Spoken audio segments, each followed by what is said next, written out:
Let's look at the Sub-Saharan Africa, where economic growth is set to expand by 3.4% in the next 2 years. But the question is that enough to tackle poverty in that region? The World Bank took a position, but let's find out what's the position of our guest analyst, who is our in-house analyst. We have been joined by Dr.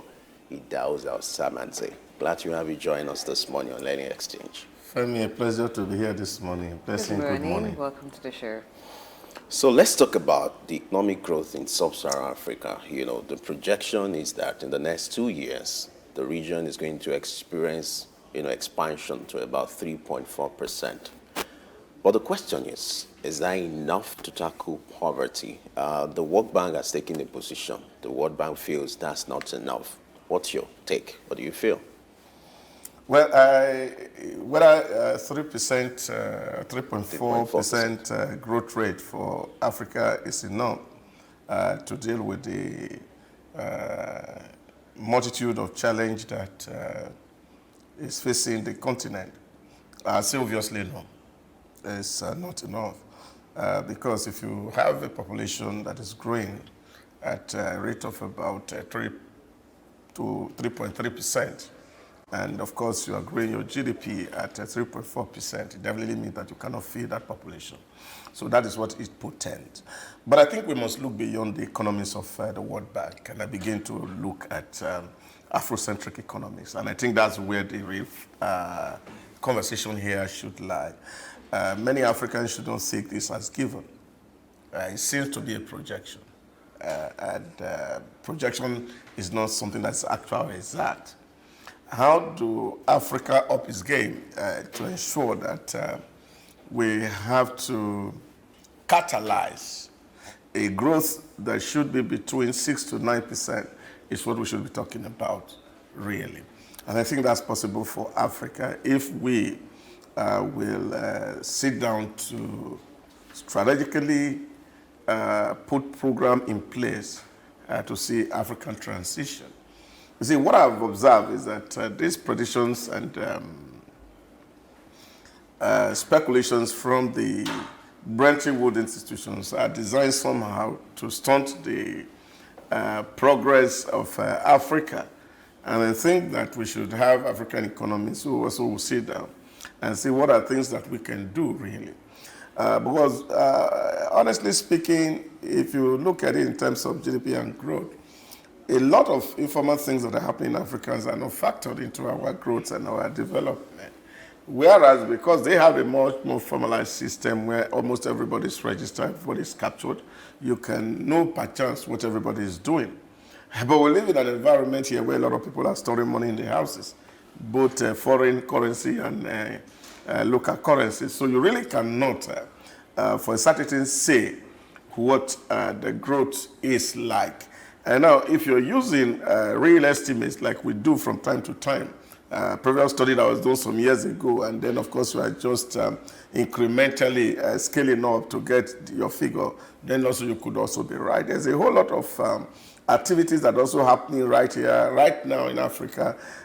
You see a lot of young people who are also delving into wealth creation, wealth generation. All these things must be factored into the growth projection of Africa. And I think at the moment, a lot is happening. We saw that even the change of guard in Niger Republic has changed the trajectory of growth to be one of the world's fastest growing economy. And I think if Africans' potential are unlocked by the leaders of Africa, we can actually exceed what those projections are.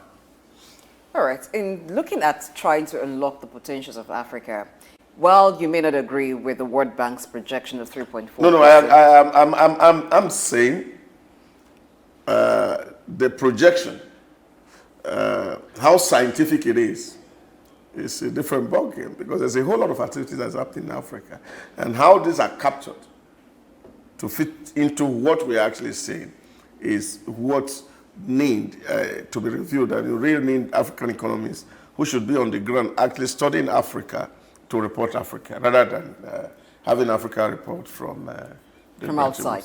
All right. As it is right now, there are several factors that would make whatever growth that Africa is having Yeah. become insufficient to end poverty. One of them, we have high energy costs. We also have a rising population and low food production.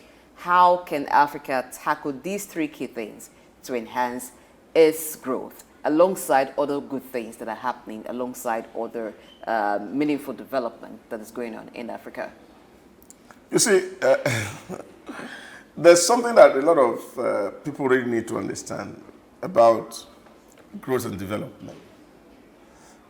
As we speak today, Africa continent is the only continent in the world that has potential for growth.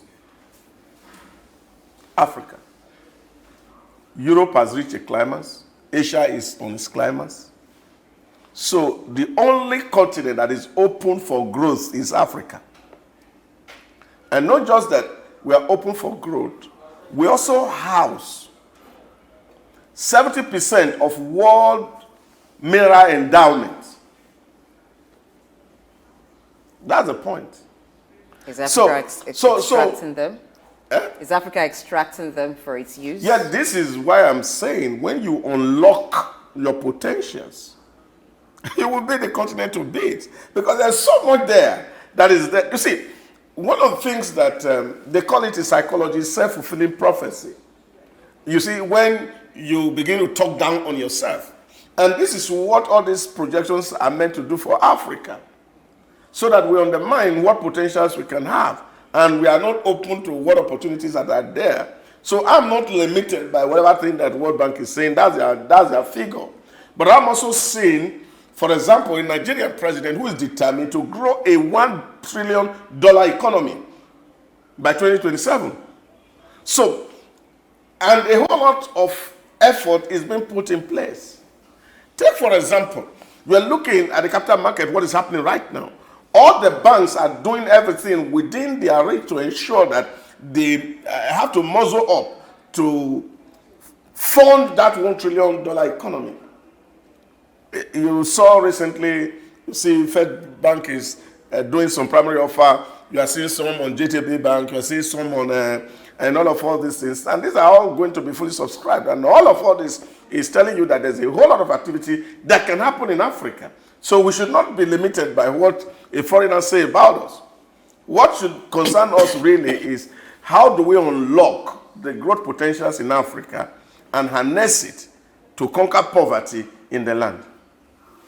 Now that the World Bank has maintained that this result might not be enough to tackle poverty, what will you expect of nations in these regions to do to further reduce poverty? Poverty is everywhere. You might not actually eradicate it, but efforts can be made to reduce it. What will you expect governments of these various nations in these regions to do to ensure that poverty is being reduced? Yeah, that is the exact conversation we should be having. What should African nations be doing at the moment, really, to see how do we unlock the potentials that are inherent in Africa. Blessing just talked about energy costs. And I don't see why Africa really, for example, should be talking about energy. If anybody should have been talking about renewable energy in terms of solar, we should be, because we are the most blessed continent with this resource. What we have done with it is something that is also a topic to be discussed in another day. We have gas in abundance here under our soil, untapped. We have body of water that is so large across Africa. And all these waters are resource that it can convert quickly into energy. So, African leaders must evolve in terms of thinking. The Napoleon Hill small book, Think and Grow Rich. The only way to get rich is to think. And it is the high time all of us put on our thinking cap and see what we can reinvent in Africa to change this narrative. And we are not looking and say, but let's see, World Bank is not good. This projection is actually for 2024, 2025. We have not even started. So it's like saying that we have tied us down one place and therefore we are not able to move between now and 2025. And I think for me that is even not, is not healthy for them to be telling us that by 2025 we cannot even do something so substantial. So I think African leaders need to prove World Bank wrong, that we can do something substantial to deal with the issue of poverty. What do we need? Very few things. Conquer poverty is deal with the issue of hunger. Agriculture, for example, is underexploited in Africa even. Globally, it's Africa that is having about 60% of its arable land yet to be cultivated. You don't find that in Europe, you can't find that in China. And the beauty is also to say that the population of Africa is so youthful that the average population of Africa is put at 19 years. So which means you have really young, able-bodied men that can actually speed up this growth. Redirecting the mindset of the African child, of the African man, of the African woman is what is important. So how are we going to do this? Create real good enabling environment. One of the issues that a lot of people speak to is the cost of capital for Africa. Government in Africa must deliberately, as a matter of urgency, see how to work down the cost of capital. And we must not take the recommendations of these Bretton Woods institutions that we need to continue to hike our rates in order to get macroeconomic stability. I feel it can't work in Africa.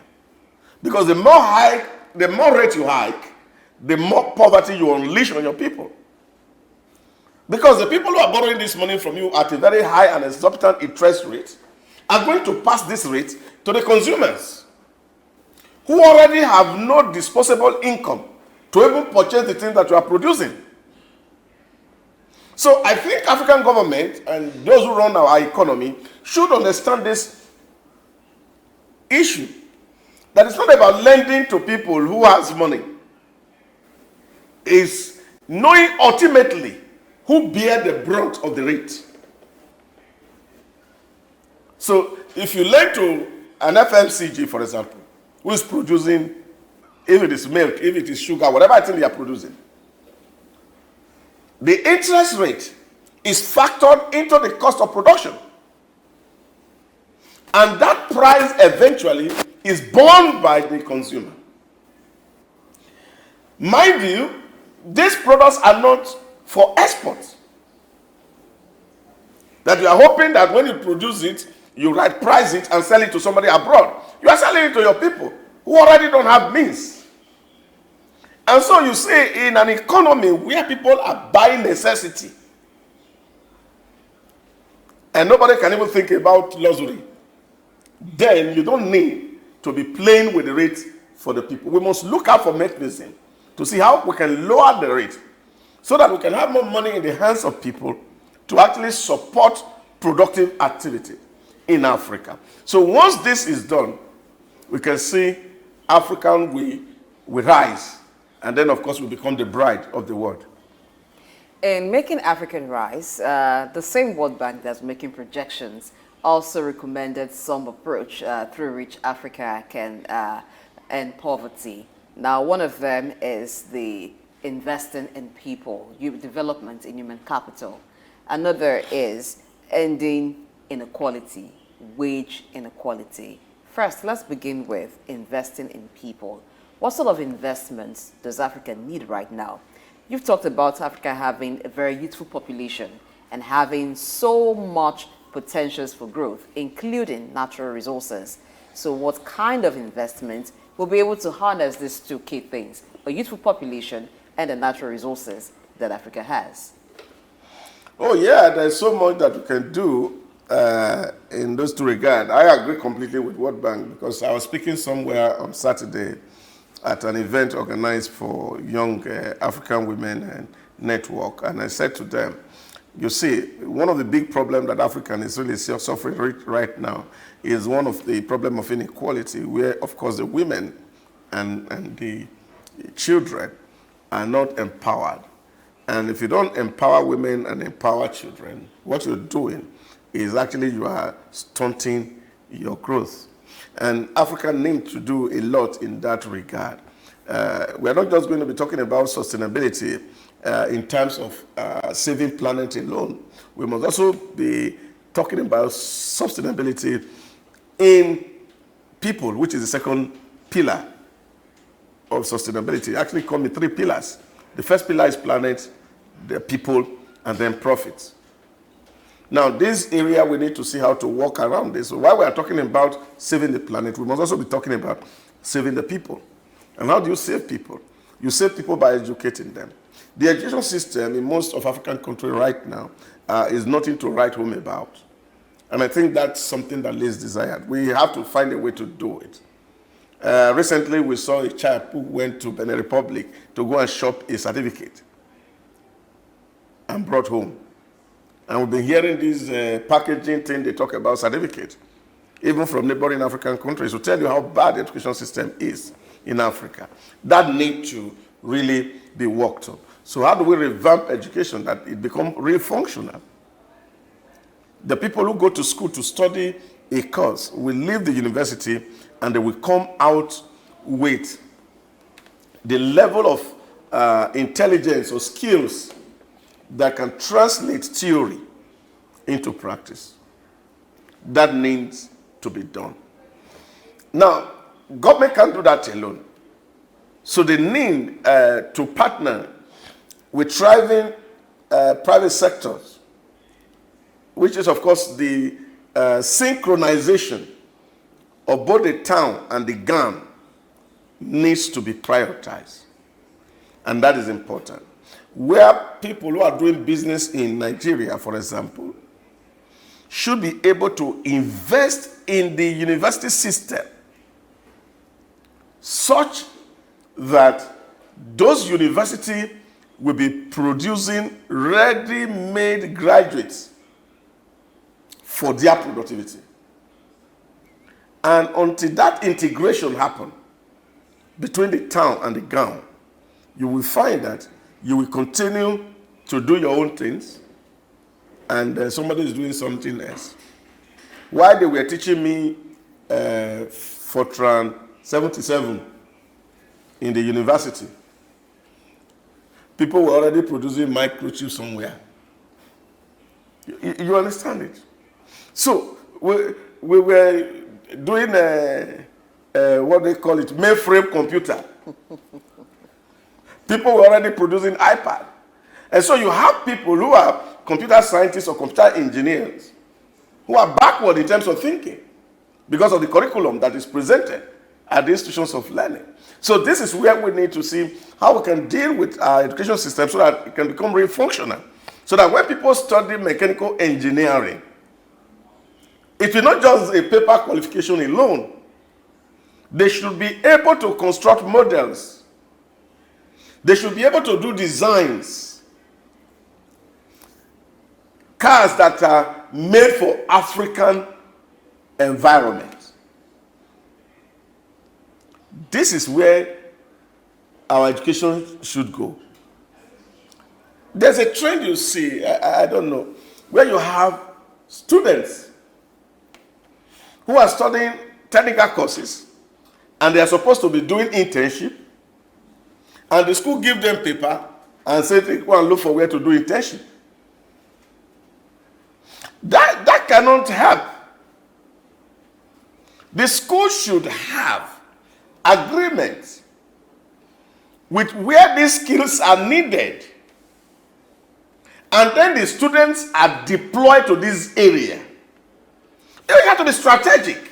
You don't just ask a student who is doing ND, for example, or is doing a BSc program and is going to do internship, where he is supposed to see the practice of what is being done, and we are asking him with paper to go and do internship, and there's no follow-up. Nobody is even seeing what the guy is doing. At least I have some interns in the house. I've never seen anybody come here to look at what they are doing. So this is a problem. So how do you grade them? That they actually went out for 1 year or 6 months or 3 months and they have done something meaningful that will aid their understanding of the course that they are studying. It's not there. So this ritual had to stop. And if we don't invest in that education system, we will not be able to come out of the challenge that we are facing. Because for productivity to increase, then of course the level of learning also must correspondingly increase. Now, still talking about tackling poverty, which is what the World Bank has laid emphasis on, you discovered the approach to tackling poverty in most African nations. You deploy the use of social intervention or empowerment programs. Yet you discover that more people are getting into poverty. What do you think is wrong with this model when it comes to social intervention and then the issue of empowerment? Well, I don't want to delve into those areas because those are dream pie for African leaders. And it's a very weak way to think that when people are hungry and the way to solve hunger is to throw money at them. That's actually funding laziness. And that should not be done. And I think this is where we really need to speak to ourselves. But you see, because I've always emphasized this because Peter Ike, God bless his soul, has made this point very clearly, that African leaders really do not value the state. And so when we go to the state, we don't go to the state with the intention to transform the life of the people. We go to the state with the intention with what we are going to pull out from. I read an article some days back in Nigeria where EFCC said for just one ministry of this so-called humanitarian affairs that over 30 billion has been recovered and 50 accounts are being combed. That tells you what these social interventions are meant to do. What should be the kind of social intervention that Africans should get themselves involved in? And I think it should just be in two areas. Number one, provide first-class infrastructure for people. Let young people have access to light.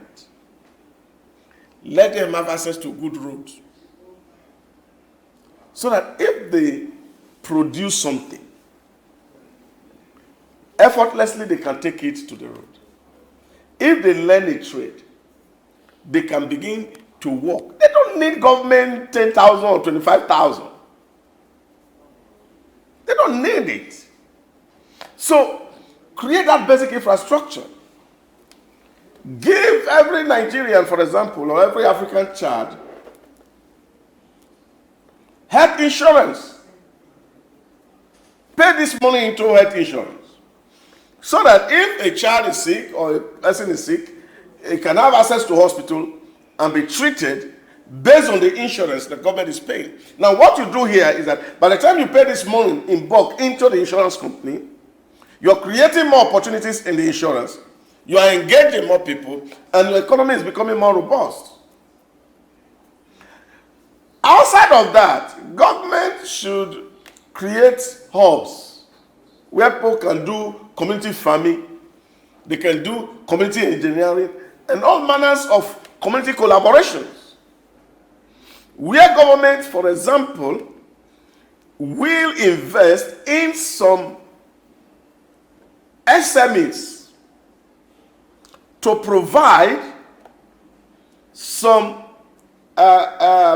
businesses or investments within the various value chains of production. If it's agric, you know that in my village they plant cassava.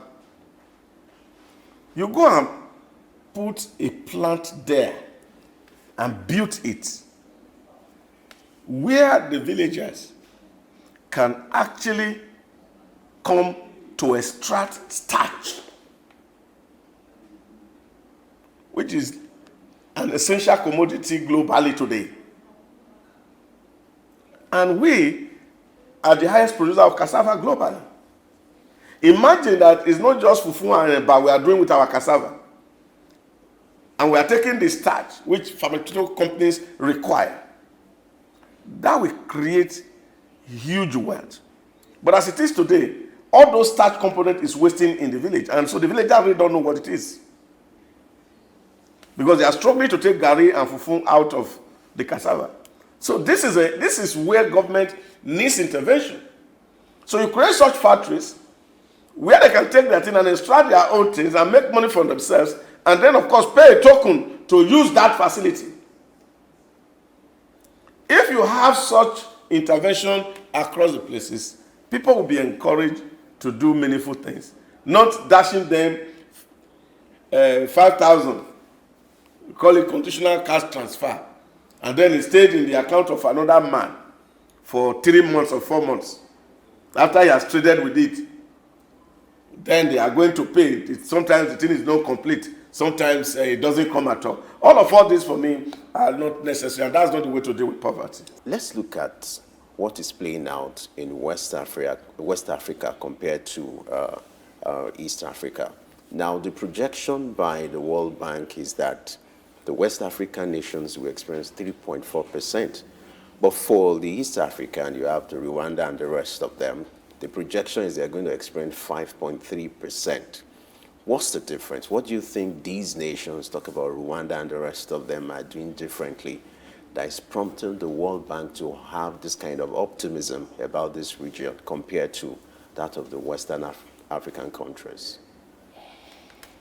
Well, I think it is just governance, as it were. But like I said, all these are projections.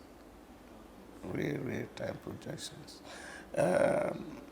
We can sit down and you're having a system that's well designed, like Rwanda is doing excellently well. Kenya is putting a whole lot on the ground. And Rwanda is ensuring that within this immediate neighbor, there's a whole lot of collaborations and trade that is going on. That's happening in East Africa. So they have a common union, which is one of the things that Pastor Wallace was talking about yesterday.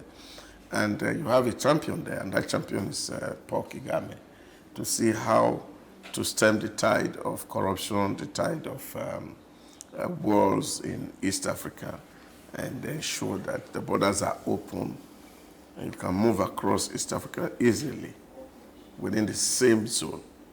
And this, of course, definitely will spur trade. A lot of things produced in Rwanda is taken to Sudan. So the markets are open. And so this movement is happening around there. But of course, you know, in ECOWAS, there's a serious barrier. And that's the language barrier that has happened. And now worsened by the coup and the position of ECOWAS on the coup. Which of course made about 3 of the members of the sub-region had to dismember. And all of this, of course, we have to also factor in how does this facilitate trade between these neighbors. So these are some of the things that you are going to be looking at. That activities may slow down because of the instability within the West African sub-region and as against the kind of cooperative efforts that is happening around in Rwanda. Although a lot of those states also have their own peculiar issue, like Uganda, which of course is also known too well for corruption. So as this nation evolves, you find that they are putting structure in place to ensure that there's basic activity that is going on. There's nobody who gets to Rwanda today who will not be motivated. It's just like what happened in the Shataiga. Once Singapore was able to actually spearhead the transition in that part of Asia, all the neighbors were challenged. Malaysia became challenged, Indonesia became challenged, and everybody's struggling really to see how they can equal what is happening or replicate what is happening in Singapore. And so you also see that sometimes progress can be, what language do they use now? Can spread easily, you know. It's contagious. When you are doing something well, somebody see you are doing something well, you want to copy what you are doing. And it is in that sense that a lot of people are talking about the emergence of Nigeria in Africa, that once Nigeria starts to do things right, a whole lot will change in Africa.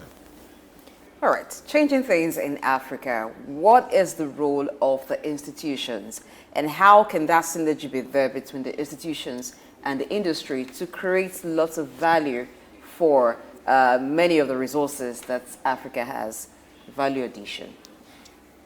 You see,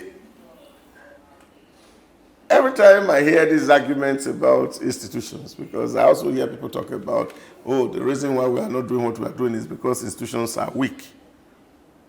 It evokes a feeling and a sense of institutions being like a human being that has no power. And that's a very, very wrong way of thinking, as far as I'm concerned. Like I said, China had to build a wall to protect the enemy from coming into China. And the history tells us that for 100 years, the enemy came into China twice without scaling the wall. They gave money to the soldiers in the gate, and they walked into China and conquered China. So this is the narrative about institutions in Africa. There's a way people feel that maybe because those who run this run were paid, that's why they are corrupt. What about those who are really well paid and are still corrupt? So it's not institutions. It's a human being with values that drives institution. I'm actually talking about the research institutions, the educational institutions that Africa has. What should be their role in providing research that will be a form of provide direction for the industries to know, oh, from this we can get this, from this we can, this is the value chain or the value addition that can be created from a certain item to boost economy, instead of making just taking one item or getting one item from a particular resource and that's it. The other is laid to waste. And then it's being sold as a primary product to other nations, which make good use of it. And then they begin to export the a byproduct of it to Africa. Blessing, that is the point I'm making. Education institution, for example,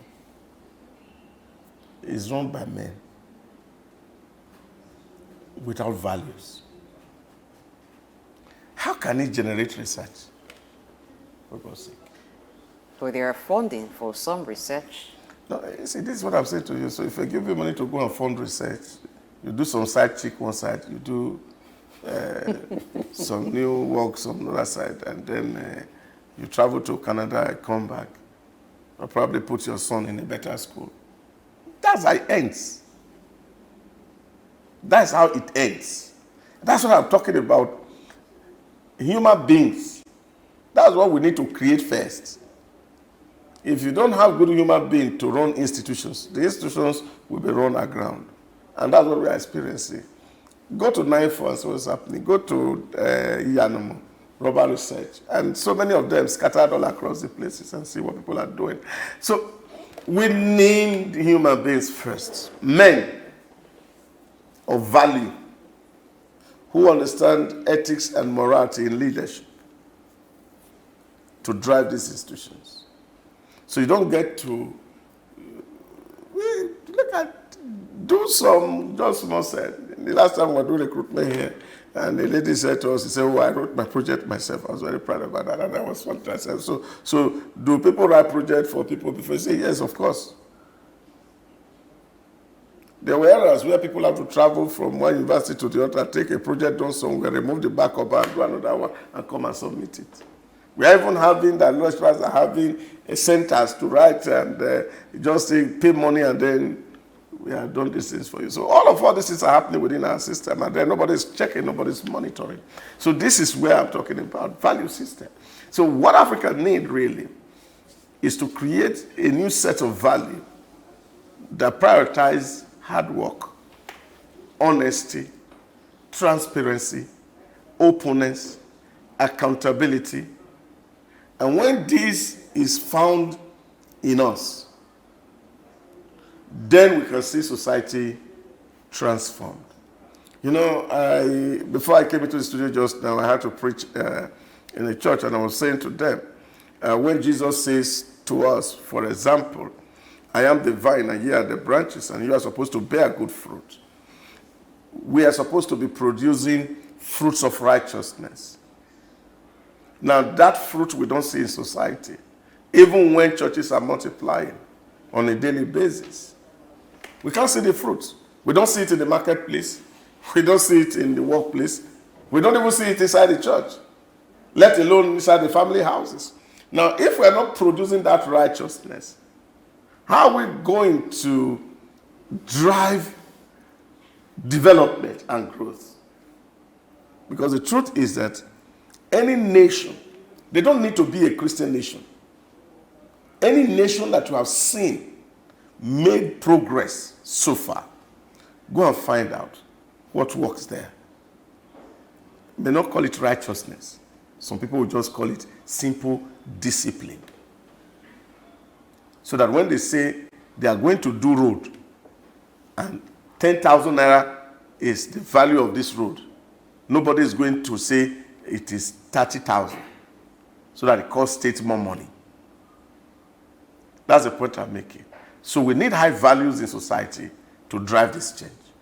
As a wrap up, where will these people that will drive high value in society, where would it be sourced from? You have to start with Souk News. Okay. Stand for what is right. Which we are. Preach what is right. And don't be carried away by the sentiments in that society. Because media has a critical role to play in conscientizing society. That will try as much as possible to be balanced and objective in reporting issues. And once we can drive this narrative, and it gets to a critical mass of people who understand that, look, it's not just about persons, it's about our collective. And we all have one role or the other we play in the decadence that we all are experiencing. That those who are leading us are taken from the midst of us. And they represent the best of us. Until we accept that narrative, we will keep moving in this circle. Because there's this way people are thinking. I was sharing with Chuks yesterday and I said to him, when Soren Kierkegaard was looking at the concept of looking into the mirror, and he said many people go to inspect mirror, they don't actually go to look themselves in the mirror. Now, when you go to inspect mirror, you are saying, oh, this mirror is beautiful. Oh, this mirror is not beautiful. This mirror is not well positioned. But you are not wanting to see your face in the mirror. But when you go to look into the mirror, you are looking at where the pimple are in your face, where the things have not touched. Then, of course, you can rearrange your face. So, but here, we have the approach of going to inspect mirror. And that's why you see majority of what our analysis center on is people who are what this person has not done well. What this person has not done well. If this man was not our president, we would have been better off. But we don't understand or realize the contribution that we individually make to destroy the system. So once we can take that approach to look at ourselves in the face and tell ourselves honest truths, and say it's not about people, it's not about institutions, it's not about more laws. What is important right now is that people who obey simple law. So if government make a road facility, people should not go and be pooing in the middle of the road. and increasing the cost of cleaning for government. People should know how to dispose their waste so that you don't burden the government with the challenge of coming to sweep the streets. Now, if all of us imbibe these little virtues, first, let people see a clean society, and then we can be talking about clean road. We have seen places where government build barricades on the road, and some people go in the night to go and remove the barricade. That's not government. In this Lagos, I see every day people who bypasses pedestrian bridge to cross road, and they are crossing express on foot. These are the things that are destroying the society. So it's not about what one man is doing or not doing at the seat of power. It's what all of us are collectively doing that is actually responsible for the state that we are. And once we can champion that narrative, so that people know that open defecation is a crime against humanity. People know that waste disposal is part of our responsibility in creation to ensure that our environment is catered for, that we replenish it, that we nurture it, that's why God created us. We will still be having this cycle. So I'm hopeful that with Souk News, many will come on board, and then we can really spread this good news around, and then we see a society that is truly transformed. Thank you so much, Idahosa Osamhanze, Director, Research Policy and Development, African Development Studies Center, and in-house analyst here at Souk News, for those wonderful points that you've raised on the show today. Thank you so very much, Blessing.